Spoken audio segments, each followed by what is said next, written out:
What is up, you guys? Welcome back to another episode of Just an Era Podcast. I am so excited to talk with you guys this week. A little bit of a different episode.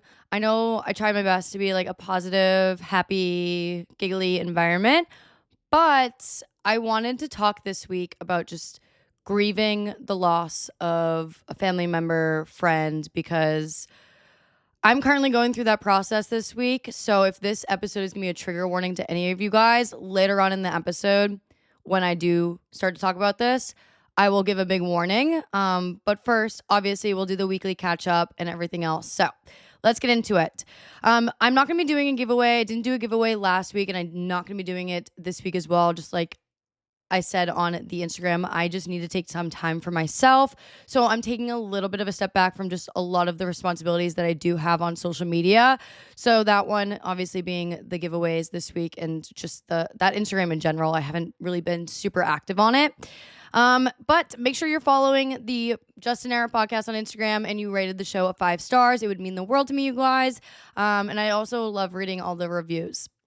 But anyways, weekly era this week is I am in my housewife era. If you remember from last week, on Saturday, my boyfriend's house had a home invasion, and I know I didn't really get into all the nitty-gritty details about that. I just really wanted that to be a awareness for y'all on safety when it comes to just taking that extra precaution, and don't let people making fun of you for being really cautious about your safety. Like I think 5 deadbolts on my front door, and I am going to get a gun actually today, and I have 6 cameras all around my house. So just don't ever let someone make fun of you and be like, oh my God, like you're so paranoid. No, you never imagine something like that happening to you or a family member or a loved one, and shit happens. Like, it's the real world. This world's scary. So make sure you're putting yourself as a priority, your safety as a priority, and don't let anyone ever say like you're paranoid or it's not all about you. Like, people will say, oh, you have main character syndrome. It's like, no, safety is important. Okay. And I will say too, if you have the Ring and all you have is the live preview on your Ring, pay the extra, $30-$40 a month for the subscription so you have constant recording on your Ring. It's going to be so worth it. Okay. But yeah, I'm in my housewife era. My boyfriend stayed at my house all last week, and going into this week, I don't really think he has any plans on going back to his house anytime soon. And he's been living with me, and it's been really nice. It's actually funny because he was like, I didn't know how it was gonna be like living with you, because like you love your space, you work from home. But he's like, I love it. Like, I love it too. Like, he's at work, I'm doing laundry, I'm cleaning, I put his laundry away, I'm cooking food. Like, I'm built for this life. This is the life I've been wanting to live. And I think it's great experimenting with living together before we actually live together. He's not going to be staying with me forever. Like, he'll figure out his new living situation down the road. But it's just been nice to live together, obviously, through not the best month. It's July now. I'm going to put June in the past. But June has been honestly just like 1 week from hell. 1 week from hell. The rest of June was fine. But like the last week of June, I was like, we are putting this month behind us. And it's been nice just living together and having each other and supporting each other through this really tough time. And yeah, he'll move out at some point. My mom's going to be coming to visit me in July anyway for my birthday. So he's going to have to leave. And then my weekly purchases of this week are my kitchen is the most organized kitchen I've ever had, and I recently got like the Ziploc baggie organizer for your drawer. So I have been just each month buying something new for my kitchen, and this month I bought the Ziploc baggie organizer, so you can get your sandwich bags, quarter bags, sandwich bags, gallons bags, and it has like a little compartment for each of them. So you open up the drawer, and all your baggies are just right there, and they're not in like that cardboard box that it comes in anymore. So if you are looking to get a little bit more organized in your kitchen, go to my Amazon storefront. I have like a whole kitchen must-haves highlight. So yeah. Anyways, weekly catch-up. Few things I want to ramble about that I saw on social media. Can we just talk about Brooke Schofield's ex for a second? That shit is wild to me. And honestly, I've loved Brooke for a while now, and I haven't really been into their podcast, which I don't think I'll really ever get into their podcast, like be a hardcore listener, but every now and then I'll listen to the podcast. But when it comes to following and keeping up with her on social media, like I do that. I am a stan. I am a Brooke stan. Like I love her. Her life is so interesting.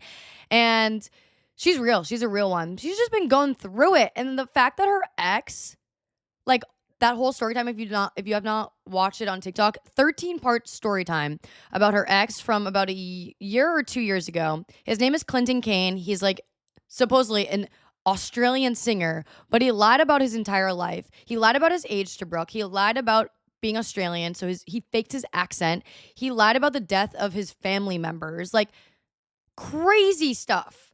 So if you want to go listen to it on her TikTok, you got to go do it and get deep involved into it, because now that I've watched it all, my TikTok For You page is basically Brooks tea, Love Island tea, and yeah, that's about it. I'm just like so deep into that side of TikTok. And then the other thing is Love Island USA. Guys, I'm not even kidding. If you have not gotten caught up with Love Island USA, they're about to go into Casa Amor. You need to catch up now. It is so good. And I've been trying my best to stay up to date with Love Island UK, but it's just too hard. I can't do 2 Love Islands at once just because, I don't know. It's hard to like split the two because they're so similar. So yeah, Love Island, stan, love it. So good. Anyways, my week. This week, like I said, boyfriend was staying with me. I got him honestly into Love Island. It's been nice. At the end of the day, like when he gets home from work around 6 o'clock, we'll make dinner and then we would watch Love Island at the end of the night, just maybe 2 episodes and then go to bed. I love that we're so similar in the sense of getting to bed early and just being on our grind Monday to Friday. And then once the weekend rolls around, like we'll do whatever we want. And he also works out every single day like myself. So it's just been good being in a routine with somebody else. But yeah, he's literally screaming at the TV when we watch Love Island. Like, it's so funny because I'll like half be watching. I'll be scrolling on my phone and he'll look at me. I'm like, did you just see that? Like, I can't believe she just did it. I'm like, oh my God, like you are dedicated to the tea on Love Island. And then I'll catch him and I'll say something and be like, oh my God, like I didn't know you were more invested than me. He's like, oh my God, stop, fuck. Like, I can't believe I just did that. Like, I can't believe I'm screaming at the TV. I'm like, yeah, yeah, you are. Reality TV's good. Like, why do men like shit on it so much? So then on Thursday we went to Ember Kitchen for dinner, which is a restaurant that's been around for a while. I just didn't know it existed. It's in the same little park lot as Trader Joe's downtown. It's in the, like if you're at Trader Joe's, it's on the same side but on the other corner. Place was so good. It was like an open concept. There was a balcony upstairs. So you could like sit out the balcony upstairs and look down in the inside of the restaurant and see the bar and everyone else sitting down. But the food was so good. It's a family style restaurant. You guys need to get their steak if you go. It was just a filet on top of this cilantro lime aioli. Oh, it was so good. I honestly need to recreate it if I can, because that was probably one of the best steaks that I've had in Austin in a very long time. So yeah, check that place out. And then after that, we just went over to Trader Joe's real quick because I had to get a few groceries and went home. I did get a glass of wine, but I didn't finish it. Something about drinking during the week, I try my best not to, and I feel guilty. Not guilty, but okay. Also, background reference. This restaurant invited me out, so they gave me the glass of wine, and like I was gonna order a mocktail. So I was like, fuck, I felt guilty like not drinking it, but I didn't want to drink it, so whatever. And then on Saturday, actually, you know what? I'll bring this up now. I was going to bring it up later when we talk about it, but Friday morning is when I found out that my grandmother had passed away. It was completely out of nowhere, like was not expected. I was that morning on a run, and I had known going into that night, Thursday, that she had a stroke, and they brought her into the hospital, and she had emergency brain surgery. And in the middle of the surgery, not in the middle of the surgery, in the middle of her CT scan after the surgery, she had a second stroke. And the doctors basically told my family that she's not going to make it through the night. So I woke up that morning, with the bad news. And you guys can just imagine, like, I know I'm not really talking about it when I'm doing my weekly catch up of like, oh, I was crying the whole fucking week. Cause like I was crying the whole week. But anytime I got the chance to be like with friends or anyone, like my mind was distracted and I wasn't crying about it. Like it's been a fucking hard week and I've been just trying my hardest to stay busy. Um, so yeah. And then actually that day before we even went out, I went to the pool with two of my best friends, and I was just talking about it like openly to them, and it just felt good like having a support system here. So yeah.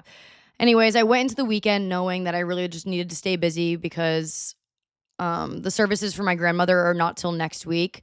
So I just told my family, I was like, it just makes no sense for me to come home a week and a half early and just sit around and sob and like grieve because I wouldn't have had a car.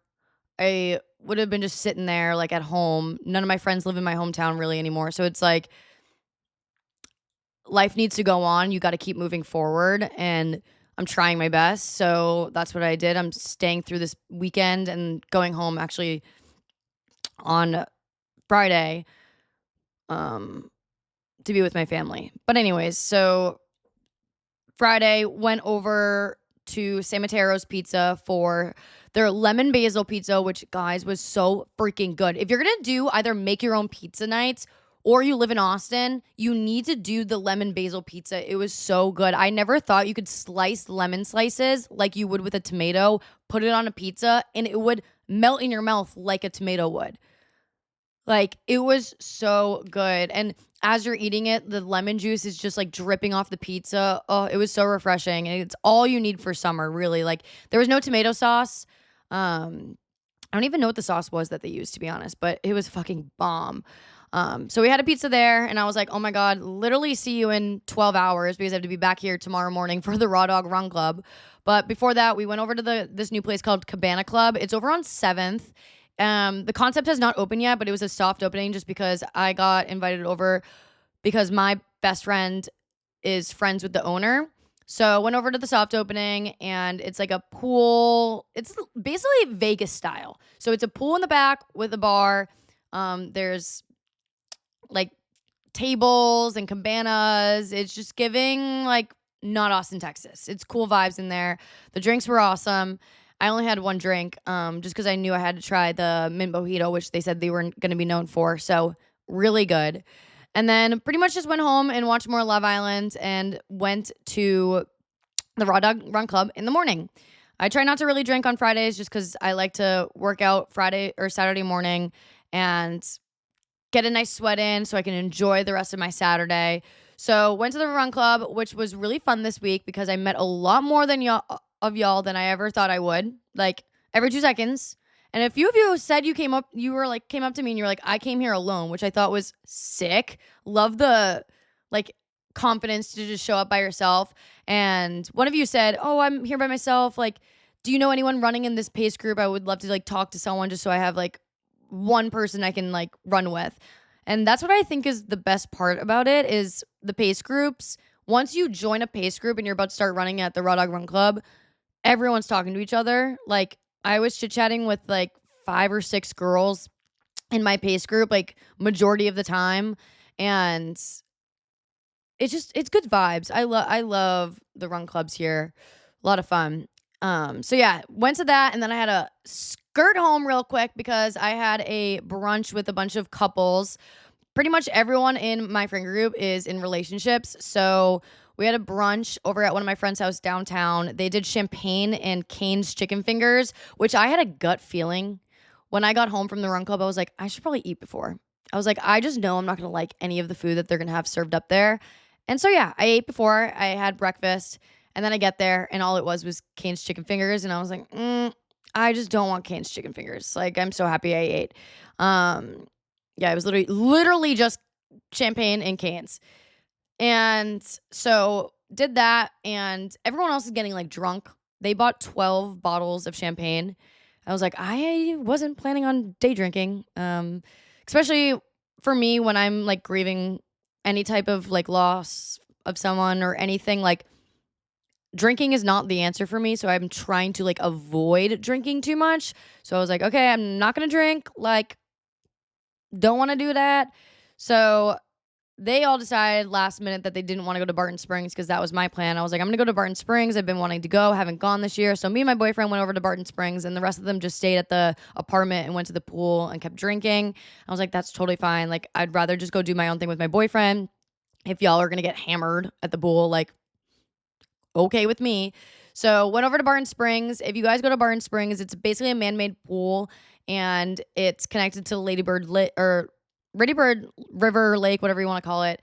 And the admission tickets are $5, but it's so worth it because the water is so cold.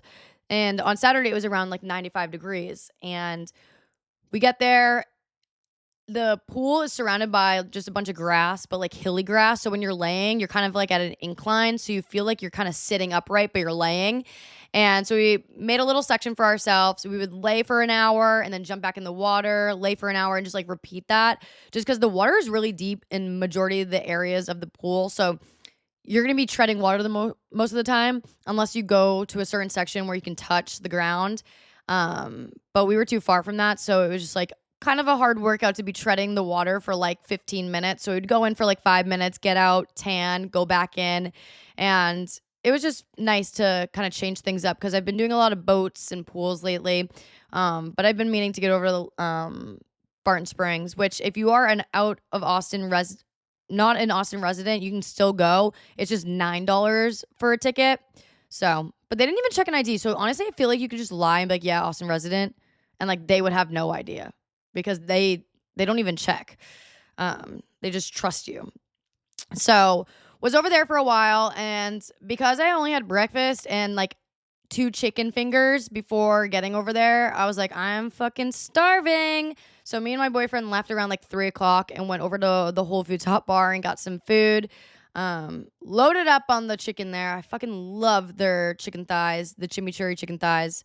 And then because it was like a weird hour of eating, I was like, this is kind of a weird time to eat. So I got like a good amount of food and I was like, I'll just eat again later when we go to the bar. So we go home, I get ready, and we had a reservation at Donata's at 7:30, which was the first time I've ever done a reservation at Donata's, which I will continue to do so because the amount of time you wait when you go to Donata's and just put your name in, you can wait up to like an hour or 2 for a table, which honestly, you can go to Donata's and just drink in the parking lot because they have tents for you to hang out in. So if you're not looking to get food, you can easily just show up. But if you're looking to get food while you're at Donata's, try to do a reservation. So we did that. Me and my boyfriend, as usual, show up first, right on time at 7:30. Everyone shows up about 30 minutes late. It's probably one of the most annoying things, and I'm about to explode with honestly a few of my friends. I'm like, y'all need to fucking figure it out. It's so annoying. So we were there, and people just started to stroll in every like 10 minutes after the first person showed up.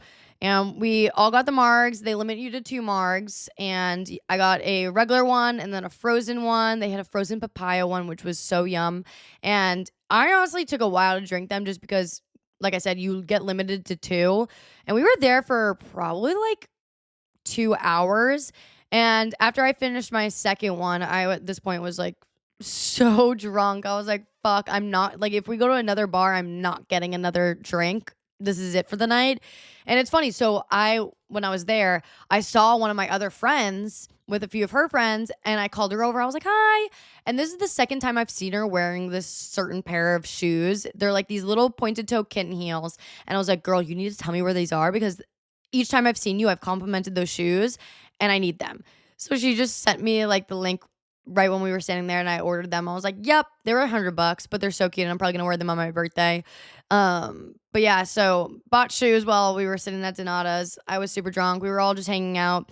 There was about like 10 of us. And then we went next door to Dainty Dillo. It's funny. So it was only like half a mile down the street. The boys walked, but us girls, we took an Uber. And I bet you the Uber probably was just like, really? All that? Like you ordered this Uber just to go half a mile down the road? Yeah, sorry. We were wearing heels and pretty drunk. So didn't want to have to walk all the way over there. And we beat the boys too. obviously, because we drove in a car and they walked. But yeah, when we got there, we met up with even more people, and that group was the one I was with earlier in the day at the pregame. They were so drunk and they ended up going to get tattoos. So when we met up with them, they had tattoos and we were like, oh my God, y'all had yourself a day. Did not like expect that. Which makes me think, I'm like, fuck, I want to get another tattoo. So I honestly may get another tattoo next week. But yeah, then came home around like 11:30 and I had the spins and I couldn't lay down. So I laid on the side of my bed, curled up in a blanket. And I wake up the next morning to my phone downstairs, not charged. So it had like 20% and a picture of me that my boyfriend took and sent in the group chat and was just like making fun of me for like how drunk I was. And then after that, every boyfriend was just taking photos of their girlfriend like super drunk at night. So it was funny. But yeah, so then Sunday, which I never really do anything on Sundays, but my boyfriend had rented us a retro boat on Lake Austin. It's basically like what you think it is. It's a small boat, retro boat, and they come in so many different colors, but we got the UT one. I don't think we got to pick ours because I think the one we originally picked was like out of service or something. So we had that, I think, for an hour and a half. We brought sandwiches. We got sandwiches at Snarf's, which I have seen so many people hype up Snarf's on TikTok, Instagram, saying how good the sandwiches are, how they're the best sandwiches in the city. Y'all, my sandwich was not good. I got the chicken salad sandwich, which maybe I went with the wrong choice, but I feel like you just can't fuck up chicken salad. But I kid you not, it had no flavor to it. It was just chicken and mayo mixed together. There was no flavor at all. And it was maybe half a scoop of chicken salad on the entire sandwich. Like, there was no meat in there. I felt like I was just eating fucking bread. I was so mad because I was like hungover and hungry. And my boyfriend's like mowing down his good ass sandwich, which I don't like. I would have taken half a sandwich, but I didn't like what he got. He got like an Italian. I was like, I'm pissed. I really wanted my chicken salad, but it was not good. I will not recommend that place to anyone. So if you guys have a good sandwich shop in Austin, let me know, because I just want like a good wrap. I want a chicken salad wrap. That's what I want. I want nothing more than a good fucking chicken salad wrap, because I know when I go back up to Massachusetts, I can get that anywhere. Yeah. So then after the boat, we went to just Trader Joe's, got our groceries for the week, which is crazy to do because like he's living with me. And then we just binge watched Love Island again because we're behind on the UK one. So we have like 20 episodes we need to catch up on to get to where it is live. But yeah, so that was my week pretty much. Love staying busy. As you know, with everything going on, it's definitely important for me to stay busy. So with that being said, if talking about grieving of a lost relative, family member, or anything like that is going to be a trigger for you, maybe this is where the episode will end for you. But I do think that this type of conversation is something that I want to have, because when I was sitting at the pool with my girlfriends and we were talking about this, I was like, it's just crazy that not a lot of people feel comfortable talking about this stuff just because of the emotions and the buildup that is with the conversation. But when I left having that conversation with my girlfriends, we were at the pool for like 3 hours, and I would say 50% of the conversation was talking about this type of stuff. It just felt so good knowing that like everyone goes through this. Everyone goes through this, and like the way you process your emotions is, you're not the only one. So yeah, let's just jump right into it. So at the end of the day, with anything like this, there is no good timing for this. There really isn't. Like, you can think to yourself like, fuck, like, why is this happening right now? Like, why? Like, looking for answers as to why it's happening right now. And there is no answer. There is no good time for something like that to happen. Like, I had already had such a shitty fucking week of the home invasion and getting kicked out of Cancun because of the hurricane. Like, my week was already so bad and the emotions were high. And to find out 3 days later that my grandmother had passed away from already such a traumatic week, I just kept questioning to myself. I'm like, why this week? Like, why is the universe choosing for me to go through this extreme whirlwind of emotions right now. And you just need to sit back and reflect on like, there really is no answer as to why things happen at the time they do. There's never going to be a perfect timing. Like, you are going to have to experience those emotions and grieve at any given point. Like, you don't know when it's going to happen. Which is so sad, but like, it's the realistic response is like, timing wise, there's no perfect timing and it can happen at any point. Um and for me personally, I obviously had to deal with this across the country. And this is the first time I've had to deal with the loss of anybody from across the country. And it's still really hard for me to process my emotions just because I'm in a new world. Like, I consider this, yes, I'm on the fucking world, but like, this is a new world life for me. I live in Austin, Texas. My family's not here. There's nothing here that reminds me of my grandmother. So it's been very hard for me to grieve here when I have people in my life here in Austin that don't even know who my grandmother was. So when I go back to Boston and I'm with my family and I'm in my childhood home and I'm at her house and I'm we don't do funerals. We do a celebration of life. So basically it's held at like a venue and we just celebrate her life. Open bar, music, slideshow of her. Everyone does speeches. Like, it's very like good energy, celebrating her life and all the memories she had. But anyways, so because I'm across the country, it's definitely been different trying to navigate how to grieve. And I know when I go home and I'm with my family, I'm going to get smacked in the face with a lot of emotions because everything back home reminds me of her. Nothing really here reminds me of her. So that's just something that I'm trying to navigate. So when it comes to being across the country, it is really important that you surround yourself with loved ones. And now these people don't necessarily have to remind you or relate to you on your loss.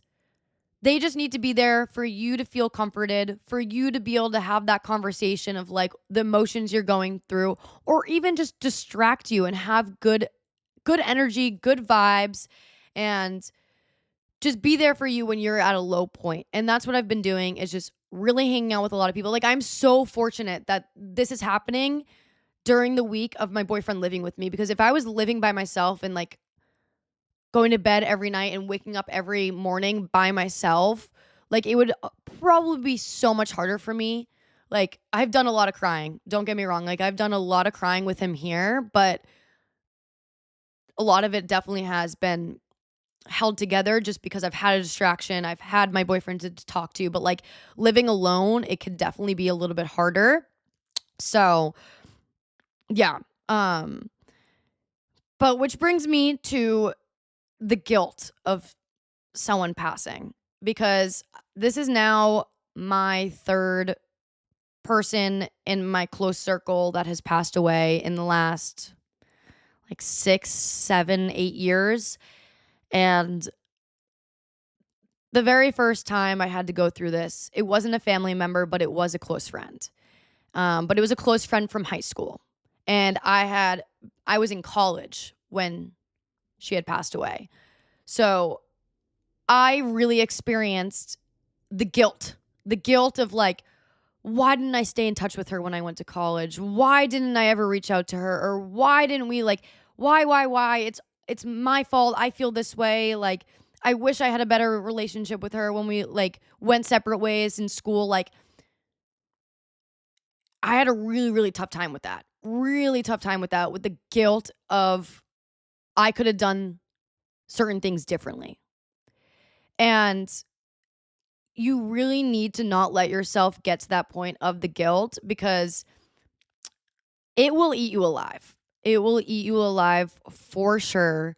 So try to navigate your thoughts with the processing of a lost relative, family member, whoever, and do not allow yourself to feel guilty. Because I will even say about my grandmother, I'll be like, damn it, like, I wish I called her yesterday, or I wish I called her 2 days ago, or I wish I texted her today. But at the end of the day, it it doesn't help the grieving process by guilting yourself for not doing something differently. Now, I do think, yes, hug your loved ones, talk to your loved ones, but don't feel guilty over something that is no longer in your control.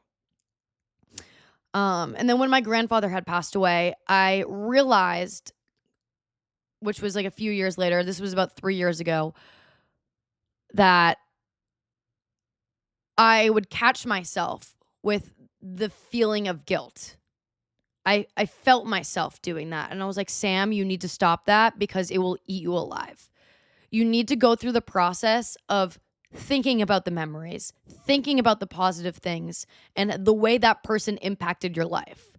You don't want to feel guilty in any sense. The only way for you to approach avoiding the guilt is thinking about the positive memories and the positive things that happened between the two of you.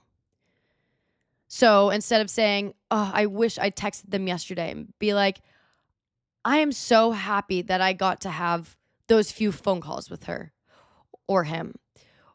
I am so fortunate that I got to, for me, live down the street from my grandparents.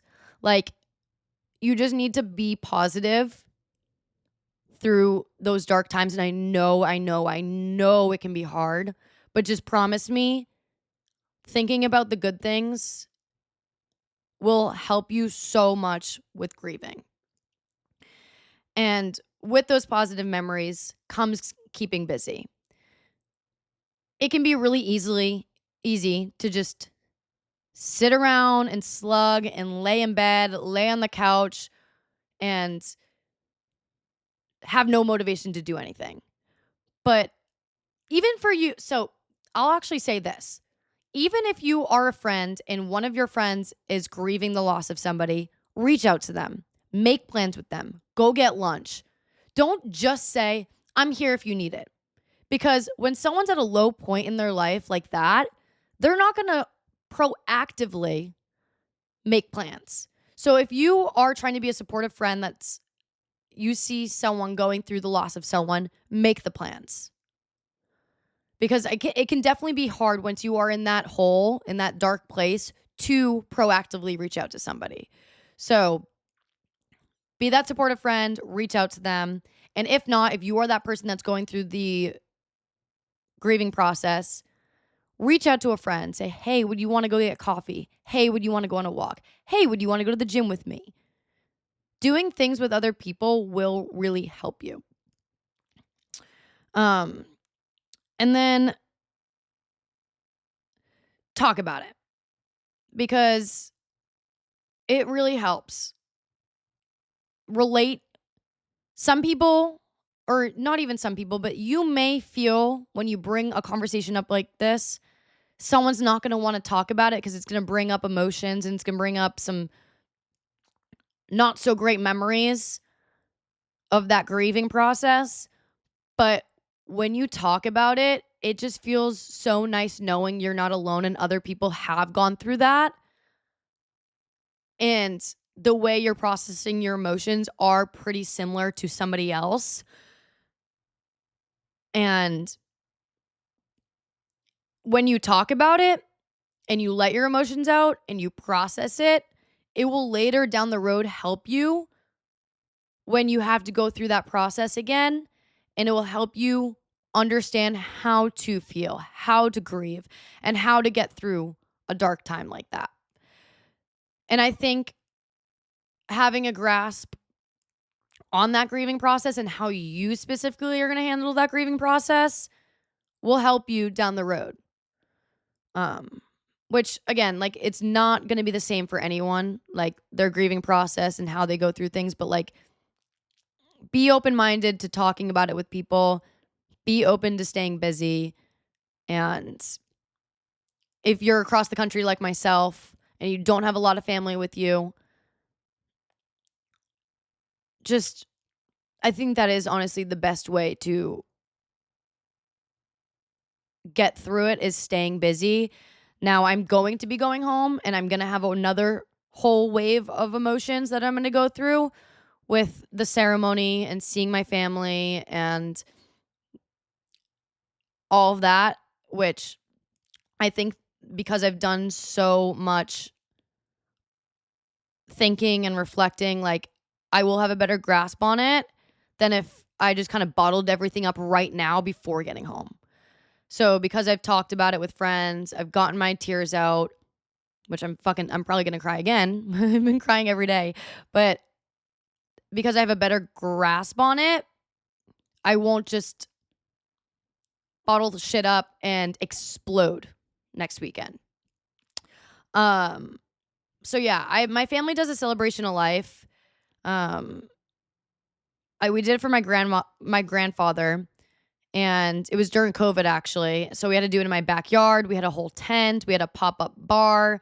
We were doing like past hors d'oeuvres and bartender, and we had a slideshow going on in the inside of the house because I can't do that outside. So we had on our TV, we had a playlist of music that reminded us of him, and it's honestly, in my opinion, just our family and how we function. Like, we're a very loud, chaotic group of people. And I just think that the celebration of life fits our family very well. So that's what I'm going to be going home to on Sunday. Well, I'm not going home on Sunday. I'm going home on Friday. I'm going to be home with my family, spending a lot of time with my family. And then I'm going to be going home or coming back to Austin on Monday because my mom's going to be coming out and we're going to be celebrating my birthday week here in Austin. My mom comes out to Austin every year for my birthday, and we just spend the whole week together, just a little girls trip. And she's going to be staying at my house. So yeah. And that's another thing too, is like life needs to go on. You can't bury yourself in a burden and like put life on pause. You need to keep moving forward. And like, even my mom said that to me. I was like, Mom, like, you don't have to come to Austin anymore. Like, I know I'm coming home and like you're going to be with me. Like, you can cancel the trip if you want. She goes, for what? Like, you think I'm going to put my life on hold and you think I'm just going to stop living my life because something like this happened? I know it sounds shitty to say, like, but in the sense, like, life does need to go on. For instance, my grandmother, I know my grandmother so well. I know she would never, ever, ever want any of us to stop living life and stop being happy. Like, she wants us to celebrate her. She wants us to, have an extra freaking glass of wine for her. Like, I just know that's like what she would want, and that's what I would want. So that's basically how I'm going to be processing this is like, yes, we're going to be going home, lots of family time, and then life will continue on. It's going to be hard, and like the holidays will definitely be different, and like it's going to be a different grieving process, but it will get easier. Which honestly, I'm so surprised right now I'm able to talk about all this and not shed a tear. And again, I'm sorry that this is like a conversation that I'm having. I usually like my podcast to be happy, uplifting environment, but I just wanted to have this conversation because I know there was a few people that had already messaged me, and I haven't even vocally talked about it on any of my platforms, but I've already had a good handful of people that have found out because you guys follow my backup Instagram. Not backup Instagram, it's my OG Instagram. It's just Sam Taylor 2.0. Because I had posted on my story like a picture of me and my grandmother. So I had gotten a few DMs saying, hey, saw that, like, I'm also going through this week, like, your content has been a distraction for me, whatever. And I'm like, yeah, so I really wanted to have this conversation so that way anyone else ever going through this understands how to grieve. Because it's okay to cry, it's okay to feel the way you feel, but it's also important to not feel guilty and think of the positive moments and all the memories you had. I've been spending all this week going through photos because I'm the one responsible for the slideshow that we're going to be doing for her. And so I've been just looking at all the photos, but yeah. So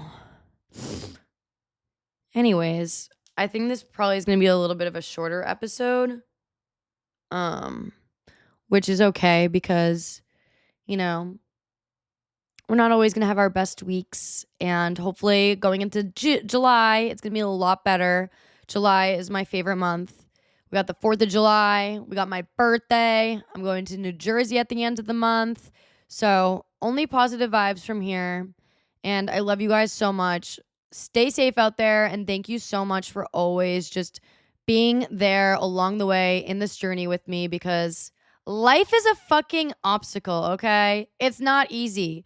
But I've said it a million times. The shit you go through is the person that it shapes you into be. And if I hadn't gone through so many hardships, I don't think I would be as strong as I am today and be able to handle the situations I do today. So, yeah.